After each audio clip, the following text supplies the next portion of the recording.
Car Ali बदर साहब, आपने रियाज फतियाना साहब की बात सुन ली। उन्होंने कहा हम शटर डाउन स्ट्राइक करेंगे, अदालतों में जाएंगे, आपके ऊपर आर्टिकल 6 का मुकदमा बनाएंगे। तो अगर ऐसा हुआ तो आप कैसे हुकूमत चलाएंगे? अब जो जो महीने रह भी गए हैं और इतनी इंस्टेबिलिटी हुई, ऊपर से माशी हालात जो हैं वो आपके सामने हैं, कैसे आप हुकूमत फिर चलाएंगे? आप कोई दरमियानी रास्ता नहीं कोई ढूंढ सकते, या कि जिस तरह ये कह रहे हैं कि जी आप सूबों के इलेक्शंस आपको करवाने ही करवाने हैं, पहले आप करवा दें। फिर इलेक्शन कमीशन ऑफ पाकिस्तान को जाहिर है वो वैक्यूम में तो नहीं काम कर रहे ना, वो हुकूमत की तरफ और जो सिचुएशन है एटमॉस्फेयर को भी तो देखते हैं।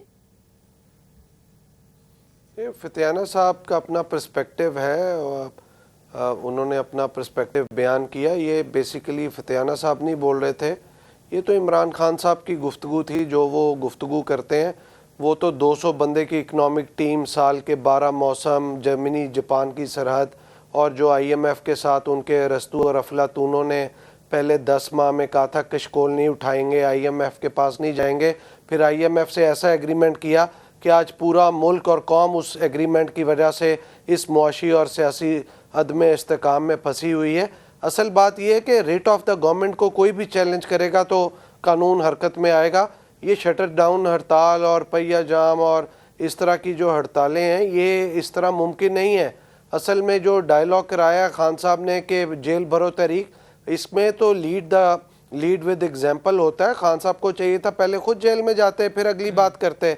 असल हकीकत ये है कि हम ये समझते हैं कि इस मुल्क के अंदर आइन और कानून की बालादस्ती होनी चाहिए और इलेक्शन का जो गिवन टाइम है उसको फॉलो करना चाहिए, बट प्रोवाइडेड कि इस मुल्क के अंदर इस टाइम पे एक्स्ट्रा ऑर्डिनरी चैलेंजेस और एक्स्ट्रा ऑर्डिनरी हालात हैं पाकिस्तान के अंदर। हम इलेक्शन में जाते हैं अगर टेररिज्म के हवाले से और मौशी सूरत-ए-हाल के हवाले से कोई इतना बड़ा तो नहीं खुदा ना खास्ता सानिया हुआ ना। जब बेनज़ीर भुट्टो साहिबा को शहीद किया गया था तो तब इलेक्शन 1 महीना आगे किया गया था। अब तो अल्लाह का शुक्र है सारे जो हमारे लीडरान हैं वो महफूज हैं, अभी उनके ऊपर कोई ऐसा खुदा ना खास्ता अटैक तो नहीं हुआ। देखिए, मैं तो ये बात नहीं कर रहा अल्लाह सब लीडर्स को महफूज रखे। We have lost one leader, तो उसकी वजह से देखें पाकिस्तान आज कहाँ पे है। लेकिन मैं जो बात कर रहा हूँ, मैं ये बात कर रहा हूँ कि पाकिस्तान के अंदर ये जो अदम इस्तेकाम और मुआशरी सूरत-ए-हाल से गुजर है, ये खान साहब और उनकी पार्टी के लोग ये इस तरह की गुफ्तगू करके दुनिया को बता रहे हैं कि जी हम तो एक फेलियर स्टेट है। ऐसा नहीं है।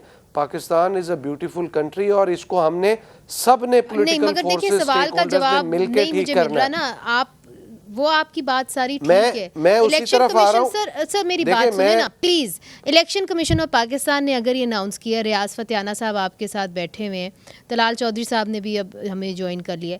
बात यह है कि अगर इलेक्शन कमीशन ने अनाउंस करना है तो इलेक्शन कमीशन ने एटमॉस्फेयर देख के करना है। आप उनको कह रहे हैं कि जी हमारे पास पुलिस नहीं, हमारे पास रेंजर्स नहीं, हालात मुल्क के ऐसे नहीं, फिर आप कहते हैं कि जी आप हमारे पास पैसे भी नहीं हम आपको दे सकते। तो फिर कहाँ से बेचारा इलेक्शन कमीशन ऑफ पाकिस्तान जो है इलेक्शंस की डेट अनाउंस करेगा? ये तो बात मैं पहले मेंशन कर चुका हूँ कि इलेक्शन कमीशन ऑफ पाकिस्तान एक इंडिपेंडेंट अदारा है, वो अपने पास से पैसे नहीं खर्च कर सकता। उसको फेडरल गवर्नमेंट सपोर्ट करेगी तो करेगा और उसको एडमिनिस्ट्रेटिव सपोर्ट होगी तो वो कर सकेगा। तो आप देखें ना, मुल्क के अंदर वाकई पैसे नहीं है। मौशी हालात किधर हैं, किधर हमारे फॉरेन रिजर्व्स किधर चले गए हैं।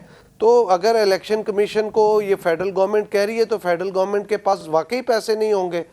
देखिए, हम तो सिर्फ ये बात कर रहे हैं कि ये जो भी डिसीजन करना है ये इलेक्शन कमीशन ने करना है और ठीक सारे हालात आपकी बात सामने आ गई कि इलेक्शन कमीशन ने फैसला करना है, यह आपका मौक़िफ़ है। मगर फिर भी रियाज फतियाना साहब कहते हैं कि अगर ऐसा नहीं हुआ तो पाकिस्तान तहरीक इंसाफ जो है अदालतों में जाएगी, शटर डाउन स्ट्राइक करेगी, आर्टिकल 6 जो है वो लगाएगी उन लोगों के ऊपर जिन्होंने आइन को फॉलो नहीं किया। ऐसा लग रहा है कि मुल्क के अंदर तमाम सियासतदानों के ऊपर जो है आर्टिकल 6 शायद लग जाए आने वाले दिनों के अंदर, मगर किस तरफ मामला जाएगा ये इसके ऊपर हम नज़र रखेंगे।